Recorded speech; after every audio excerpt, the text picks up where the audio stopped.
What's up, players? Welcome to another ep.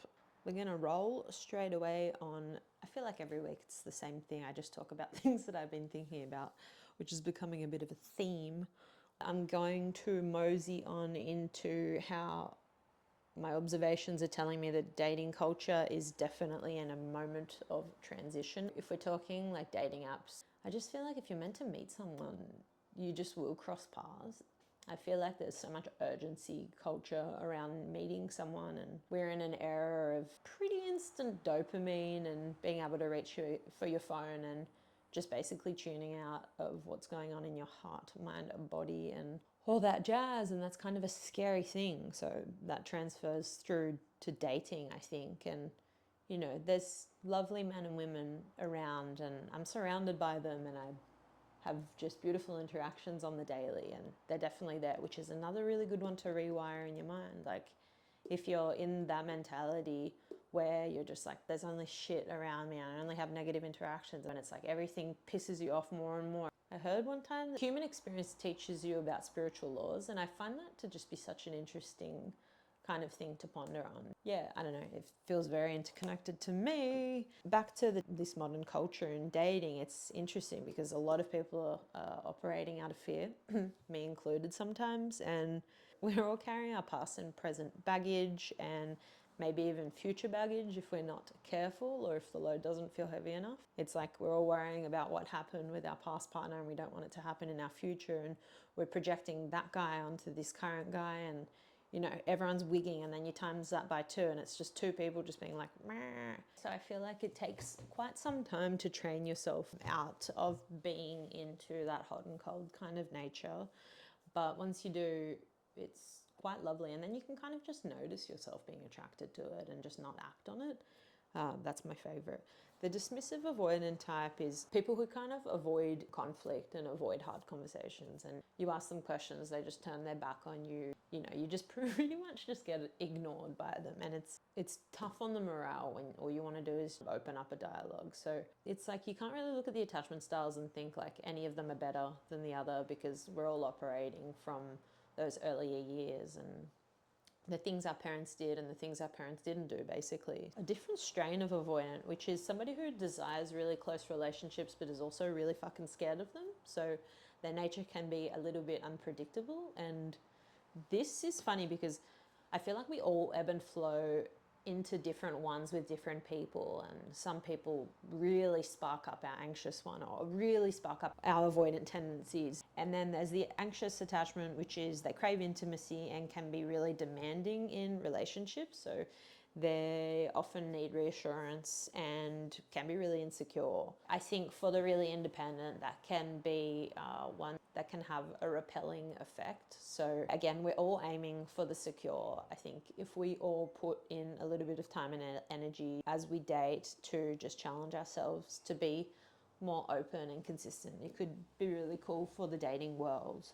The secure is basically balanced in independence and dependence and just super comfortable with intimacy, and that's really pretty cool. I have 2 friends currently who have been secure as they have parents who are just super in love, and it's a really cool thing to be around and something that I think I'm getting closer to. But I think, you know, when you're single, you can just kind of be like, yeah, I'm super secure, and then you attract someone in and you're just like, everything is coming up. So yeah, I think that's why we kind of fear getting close in this day and age with dating. And there's also that mentality around there could be somebody better around the corner, like I'll just hold out. I think we are also a generation of people who are looking at themselves more, definitely, than what our parents did. A lot of parents born between, you know, the 50s, 60s, 70s, 80s have just like a different mentality around communication, and you know, their parents would have been oppressed in their own ways. So yeah, I think we're coming back around to my favorite word at the moment, which is grace. So another little thing I wanted to talk about, which is a concept that a few people have been talking about recently on poddies, but I thought I'd talk about it in my way. So there's this concept called mirror, window, and door. And basically it talks about people that you attract in your life, what their purpose is. So the mirror is basically someone who walks into your life to completely mirror to you all the parts of yourself that need healing. So all the patterns, all shadows and triggers, they basically roll into your life and just like highlight everything that could do with some tending to. The window is basically someone who walks in to show you what is possible. So very similar to what you're asking for, but not exactly it. And they come in to show you a possibility of what could be. It's very much, could this be something very special? That's the feel that they give you. And then the door is the opportunity that you step through. And to finish, I wanted to talk a little bit about intuition and how subtle the voice and feeling can be in that. And I feel like intuition is quite a soft little voice that comes through in mostly times of stillness, but also at really, really interesting and niche times. So I feel like the voice of the intuition is something that's strengthened, and I feel like more often than not, it's something that's actually really fucking loud within you, but you use your head to sort of combat it. And I think this is just a human thing, but I think a lot of the time we hold two possibilities in our hands in regards to like the life that we could live and the job that we could take or the person that we could date or how we could like invest our money. Should I buy a house? Should I buy a car? I find that the quieter I am, the more often I can find that certainty within myself. But again, it's such an ongoing process, and something that is just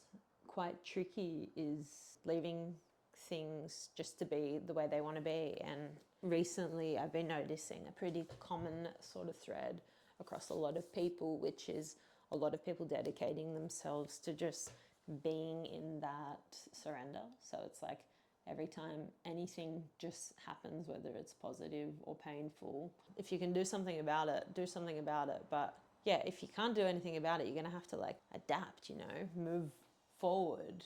I'll talk about this and something skits will happen in my life and I'll also have resistance, but I just think it's really fucking important to just be like, you know, when you're thrown a spanner, just be like, sweet, a spanner.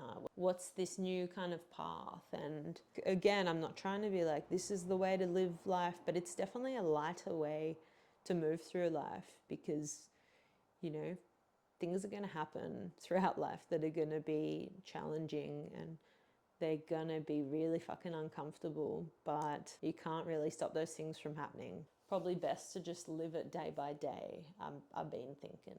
Again, have goals, but also just know that things can just change in the blink of an eye. Yeah, we've got it pretty fucking good. So yes, thank you for your time. Thanks for listening, and I'll be back soon.